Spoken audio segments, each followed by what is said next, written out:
Hi guys, I'm Michelle and welcome back to my channel. In today's video, I'm going to be sharing some tips that have helped me maintain the health of my scalp. This is a video that I should have filmed a long time ago because I struggled with my own scalp issues for years until I got my regimen under control. So the first thing that I'll be talking about is something that I have rather newly incorporated into my routine, and it is a scalp treatment.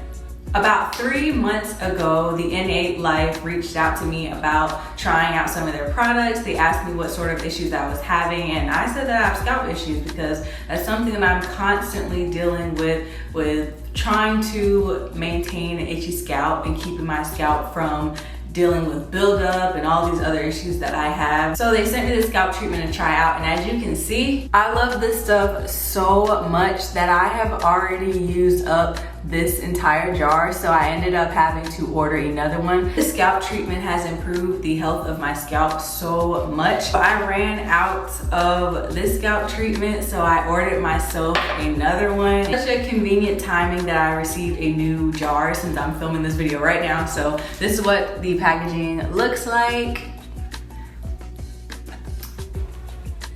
And the directions say that you apply to dry hair. You let this treatment sit on your scalp for a few hours before washing it out and shampooing and deep conditioning and just carrying on with your wash day. So what I do, I section my hair off into 4 sections and apply this to dry hair. I apply small amounts all over my scalp, and then I massage it in for about 3 to 5 minutes.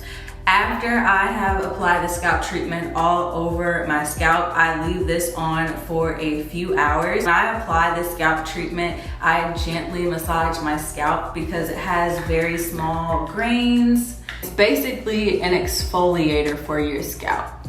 And I feel like this is perfect for those of you who have low porosity hair or a lot of product buildup. You can smell the peppermint oil.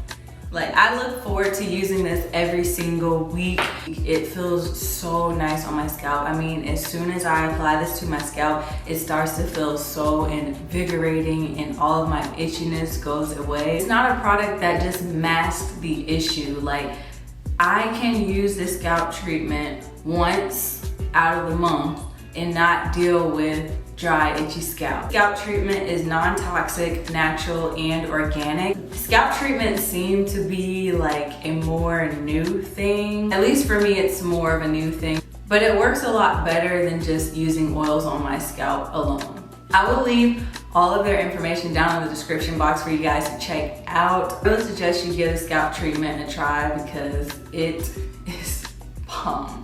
Oh my gosh. Next thing I like to do are scalp massages. And I'll be honest, I do not treat myself as much as I used to with scalp massages, but I always recommend this to anyone who's trying to retain more length. This one, it comes with batteries, and I haven't changed these batteries out in over a year and it still works just fine. So it has 2 speeds.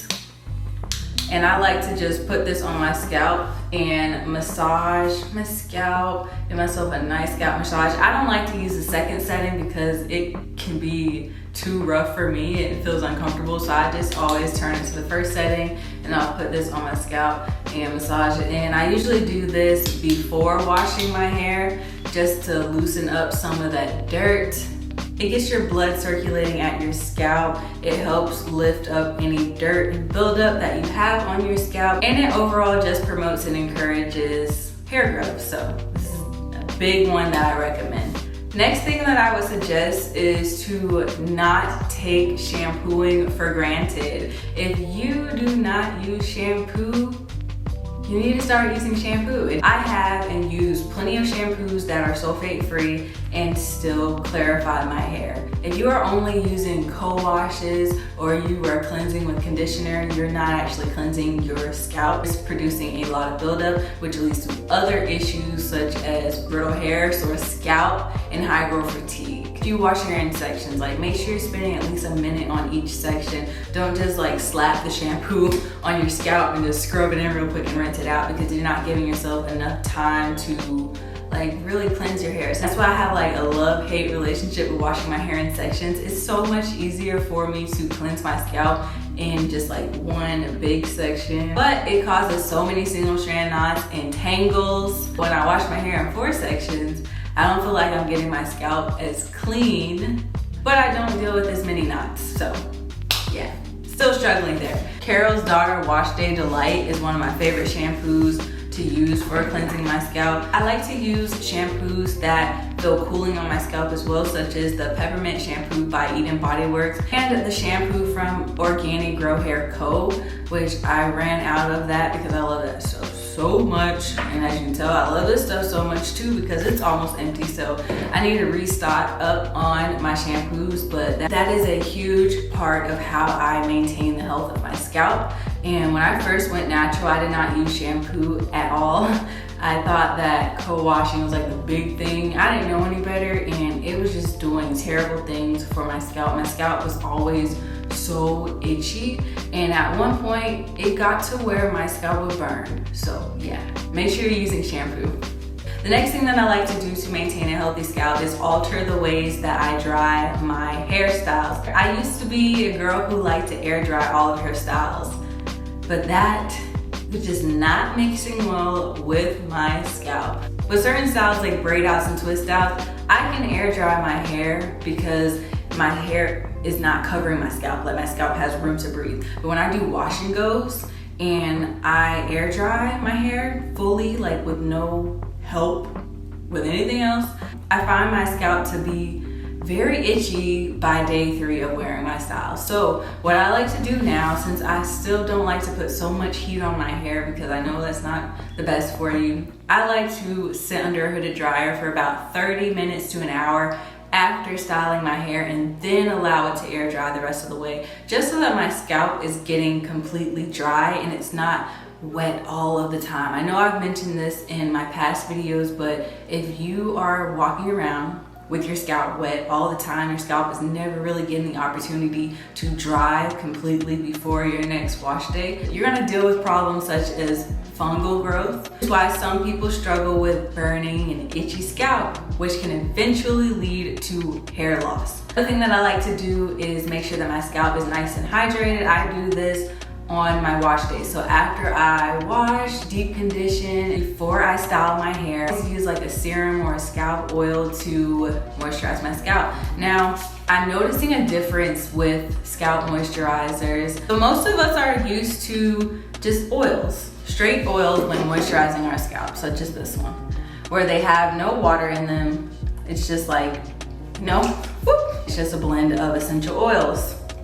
Well, I'm noticing that a lot of hair care brands, which I actually like that they are doing this, you look at some of the newer scalp oils or scalp moisturizers on the market, the first ingredient that you will see, I don't know if y'all can see that, but the first ingredient that you will see is water. This is the scalp serum from Pattern Beauty. Same thing with Curlsmith's Scalp Stimulating Booster. The first ingredient that you see, same thing with them, the first ingredient that you will see is water, which is interesting because like some of the more traditional oils we are used to using to moisturize our scalp, the first ingredient that you will see is some sort of oil. Like first ingredient on the stimulating scalp beverage from Organic Grow Hair Co. is sunflower seed oil. The first ingredient on this oil from African Pride is coconut oil. So I'm seeing that difference, and I also see a difference with how it reacts to my scalp. Like I like both of them, but I like to use a mixture of the two. I love the benefits from, essential oil blends, but I also really love that they are changing the formulation with some of these newer products, and I do see a difference with them and the health of my scalp, because my scalp, since the first ingredient is water, it dissolves easier on my scalp. So it's not just sitting up there for days. I feel like it's actually penetrating and going into my scalp, which is why I use like not a heavy amount, since, water is the first ingredient. So it does kind of wet your scalp a little bit. It gets a little saturated, meaning that I don't want to use too much product because it'll cause buildup on my actual hair strands. Last tip that I have is to be more mindful of your diet. And I don't really think that I need to go in super deep with this because we all know this, we don't want to hear it, but I take vitamins. I make sure that I am getting nutrients in the foods that I eat. I don't eat perfectly, okay? But I've also incorporated a lot of healthy foods into my diet, and I drink a lot of water. Like, water is just good for you overall, okay? Internally, it does amazing things. You need water. Yeah, so those are pretty much all of the things that I do to maintain the health of my scalp. Leave some of your tips and tricks down in the comment section below so that we can all help each other out. And yeah, that's pretty much it for today's video. If you haven't already hit that subscribe button, I will leave it somewhere up here on the screen for you. And I will see you all in the next video.